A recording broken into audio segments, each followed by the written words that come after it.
Skies brightening on our North Motors First Alert Sky Cam from Oliver's on the Cape Fear in Southport. Boy, is that view ever suggestive of a sunny forecast. Look at all that crystal clear sky.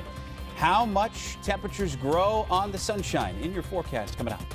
More details in a sexual misconduct accusation surrounding a UNCW coach. What law enforcement says they are and are not doing in this case.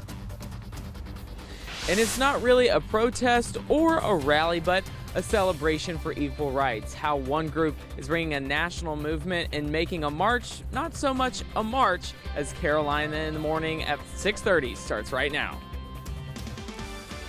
Where news comes first. This is WECT's Carolina in the Morning, streaming live on WECT.com and the WECT News app. All right, we're at 6:30. It is a Friday.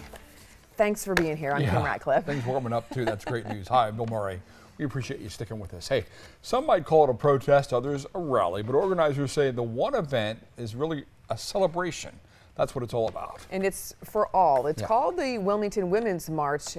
They will be hitting the streets of downtown tomorrow, but they will not be alone in their cause. Carolina in the Morning, Zach Driver, live downtown in the location where they plan to be tomorrow with more details on the march. Zach?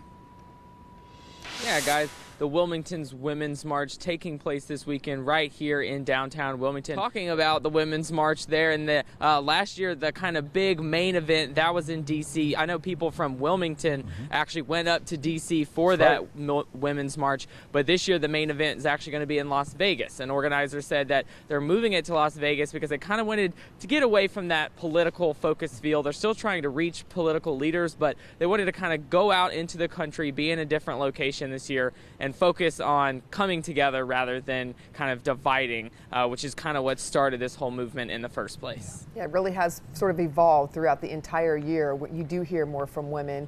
I know they didn't want a political aspect to this, but they do had more political candidates who were women this year. That's true than ever before coming up, right?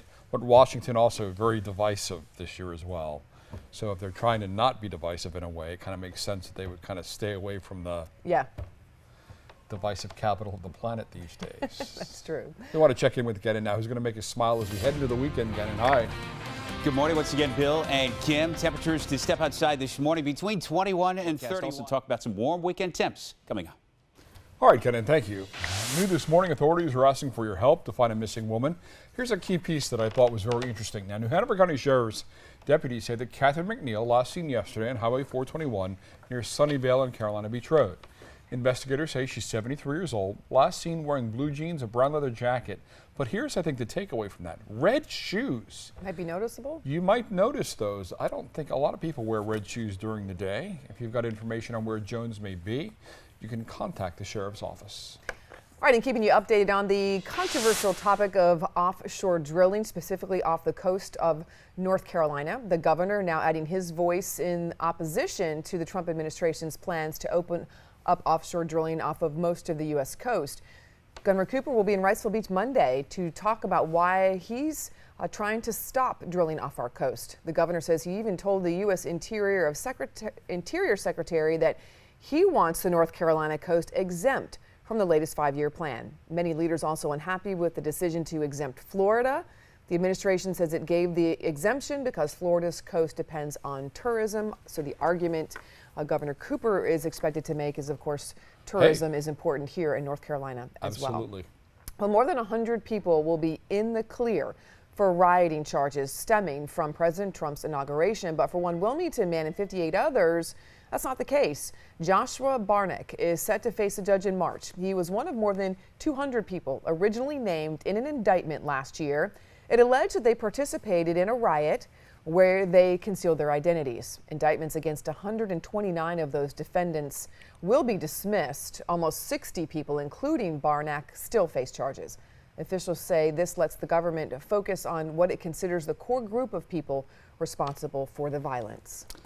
Well, the woman who accused the head women's soccer coach at UNCW of sexual misconduct is not going to pursue charges.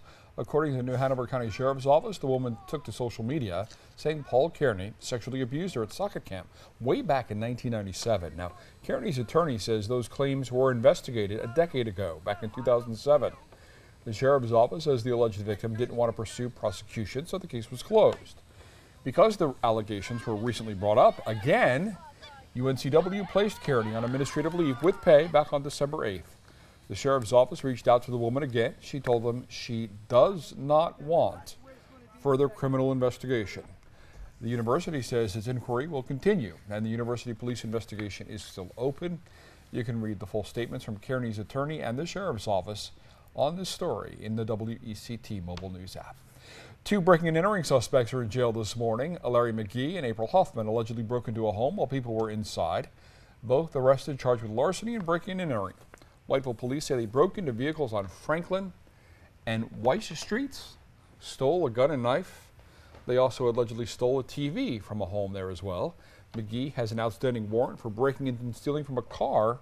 That warrant stemming from last week. The deadline is tonight for Congress to come up with a budget compromise. Yeah, and based on what happened in Washington in the last 24 hours, there's a very real possibility of a government shutdown. Tracy Potts reports on that critical vote that's set for later today. The yeas are 230, the nays are 197. The House of Potts, NBC News, Washington.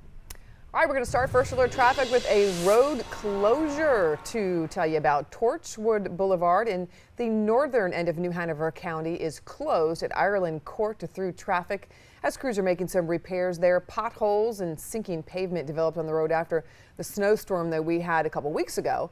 So the best way to get to that part of the neighborhood for many will be off Gordon Road.